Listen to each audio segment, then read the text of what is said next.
Assalamualaikum warahmatullahi wabarakatuh. Bagaimana kabar semuanya? Semoga sehat selalu dalam lindungan Allah Subhanahu wa Ta'ala. Pada kali ini saya akan mengkisahkan sejarah singkat dari Pangeran Jayakarta. Kisah Pangeran Jayakarta sangat heroik. Sebagai penguasa pelabuhan Sunda Kelapa, dia banyak bersinggungan dengan VOC Belanda. Mari bertandang ke Masjid Jami As-Salafiyah di kawasan Jatinegara Kaum, Pulau Gadung, Jakarta Timur. Di sana terdapat makam Pangeran Ahmad Jaketra. Diyakini dialah Pangeran Jayakarta, seorang penguasa kota pelabuhan Jayakarta pada 1602 sampai dengan 1619. Sebagai wakil dari Kesultanan Banten, makamnya berada di sebuah pendopo yang berukuran 10 x 10 meter ini. Terdapat 5 makam, salah satunya merupakan makam Pangeran Lahut yang merupakan putra dari Pangeran Ahmad Jaketra. Sementara yang lainnya merupakan makam dari Pangeran Surya dan suami istri Ratu Rupiah dan Pangeran Sageri.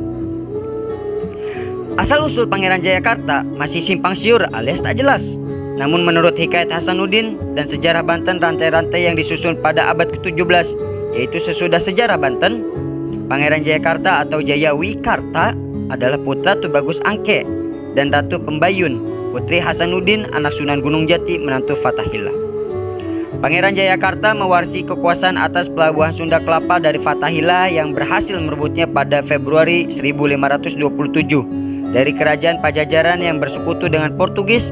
Fathahillah lalu mengganti nama dari Sunda Kelapa menjadi Jayakerta atau Jayakarta. Namun itulah yang kemudian menjadi cikal bakal Jakarta atau Jakarta pada 22 Juni 1527 karena pernah mengusir Gubernur Jenderal J.P. Chun beserta pasukan VOC.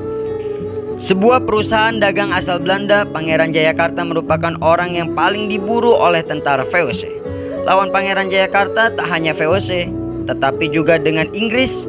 Pasukan Inggris berhasil diusir dari Jayakarta. Namun setelah Pangeran Jayakarta menguasai Sunda Kelapa, VOC terus berusaha menyerbu Sunda Kelapa dengan mengerahkan bala tentara bayaran. Hingga kemudian VOC berhasil merebut Sunda Kelapa dari tangan Pangeran Jayakarta. Setelah kembali menguasai Sunda Kelapa, VOC mengubah nama kawasan itu menjadi Batavia. Sejarah mencatat pada 12 Maret 1619, Jan Pieterszoon Chun kemudian mengubah nama Jayakarta menjadi Koninkrijk atau Jakarta, Kerajaan Jakarta, dan membangun kota baru yang dikelilingi benteng dengan nama Batavia tepat di atas reruntuhan Jayakarta. Pangeran Jayakarta memutuskan untuk mundur ke selatan bersama pasukan hingga tiba di hutan jati sekitar tepian Kali Sunter. Alwi Shahab dalam Betawi Queen of the East menuliskan setelah Jayakarta jatuh ke tangan Belanda, Pangeran Ahmad Jaketra dan para pengikutnya hijrah ke sebuah daerah yang ditumbuhi pohon jati.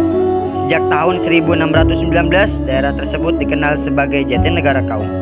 Kata jati bermakna setia dan kata negara bermakna pemerintahan. Makna Jatinegara diartikan sebagai pemerintahan yang sejati.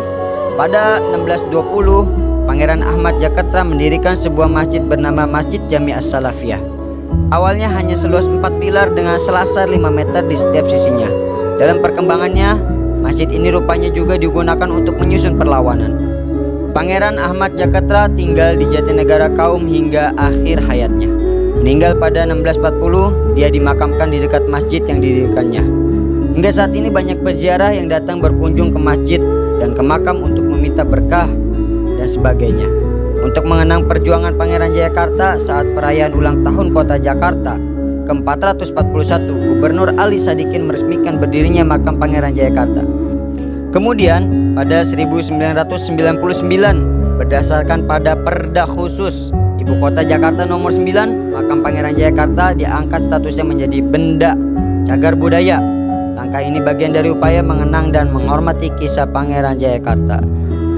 Cukup sekian, itulah kisah singkat sejarah Pangeran Jayakarta. Wassalamualaikum warahmatullahi wabarakatuh.